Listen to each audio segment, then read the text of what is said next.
Out of light this way. Let's see if this helps at all.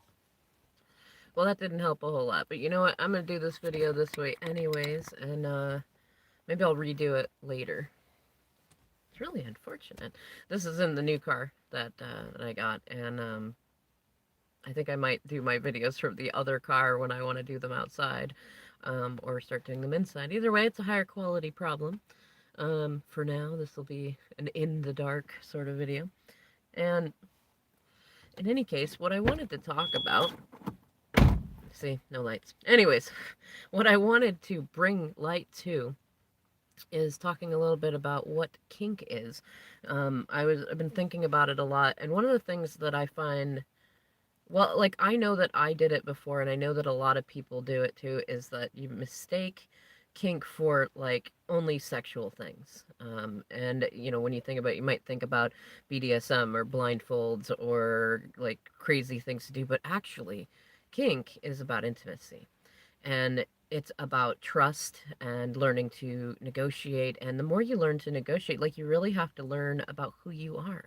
What are your boundaries? What are your deal breakers? What kinds of things scare you? What things feel safe? What things feel fun and taboo? What things would you define as like normal or vanilla? And when you start to dive into that, whether you do it on your own or whether you do it with a partner, you really start to learn about yourself. You start to get intimate with yourself. You really have to get real with yourself.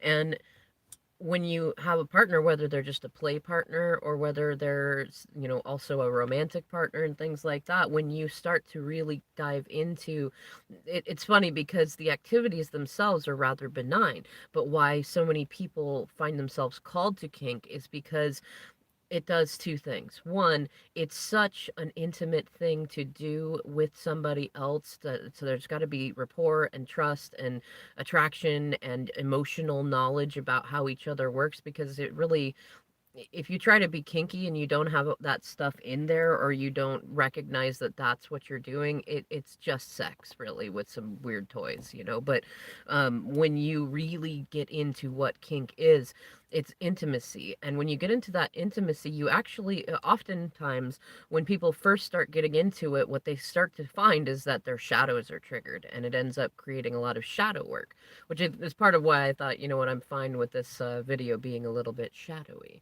And maybe it is that those of you that are watching this are barely just kind of on the lines of wanting to explore kink, or maybe you've gotten into it a little bit, but it kicked up some shadow work and you're like, oh, I don't want to do that anymore, which is fine.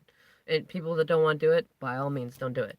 But if you really want the juiciness and you're really interested in what is kink all about, what is it, why do people do it, what keeps them coming back, it's because it creates healing.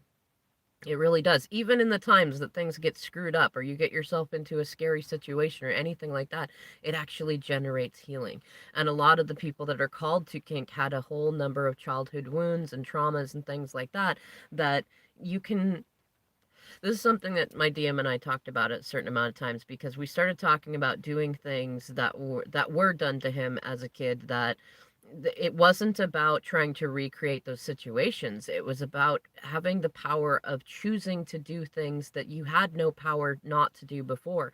And sometimes it can seem backwards, but actually, and what's funny is our counselor and many psychiatrists agree that that is very empowering sometimes. And it doesn't have to be in a kink way. You can apply this stuff to anywhere in your life, is that if you've had power taken from you, especially as a child, when you feel like you had no power, in many ways you had no power, when you start to pick that up and choose to do the things that scared you, that hurt you and stuff like that, but you choose to do them in a whole different spirit. Like, you don't get into doing spankings because you feel like a bad awful person. You get in when do spankings with somebody that does sensual spankings and shows that there are whole different sides to it. And you only do it when you enthusiastically consent to it with full information and safe words and trust and things like that. And when you get into that, you start to take the power back, and you start to take the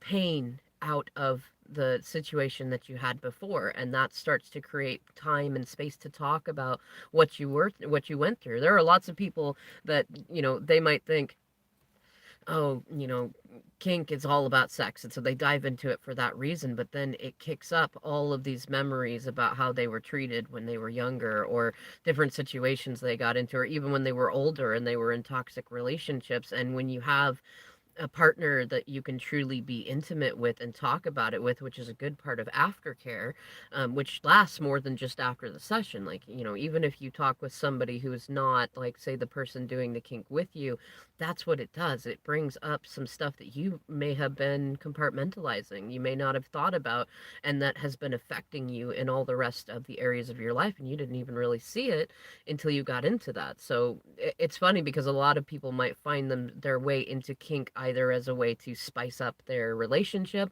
or just more as like kind of as an accident. Either they meet someone else who is kinky, or they just think, oh, I just want to do something that's different than missionary and stuff like that. And then what they find is a world full of healing, and that most of the people involved in it are not scary. There are some scary figures, but most of the people are just anatomy and intimacy geeks, and they really enjoy kind of the cosplay and pretending that they're super evil, uh, people that just do all sorts of crazy things, which is not true in any way. In any case, it's interesting to do this video with a little bit less light, but I think that that's appropriate for a video like this, and I think that it'll be interesting to continue talking about this topic. But for right now, I'm gonna leave this here just as a short blurb. If you have any specific questions, about kink, and what I'm going to say is, if you feel welcome to leave it in the comments below, or if you'd like to be a little bit more anonymous but would still like to have some questions answered, feel free to email me at sexformant@gmail.com, and I'd be happy to do videos about it and talk about it, because I think that it's a whole nother world. It's kind of like astrology and tarot. It's its own world, it's its own community, and there's a lot more to it than most people think, and it's the beauty in it is the intimacy. And that's something that I think I'm going to have as kind of a core message when I talk about any sort of kink stuff. Not a lot of other people would go about it that way, but for me, that's what the beauty in it is. It's not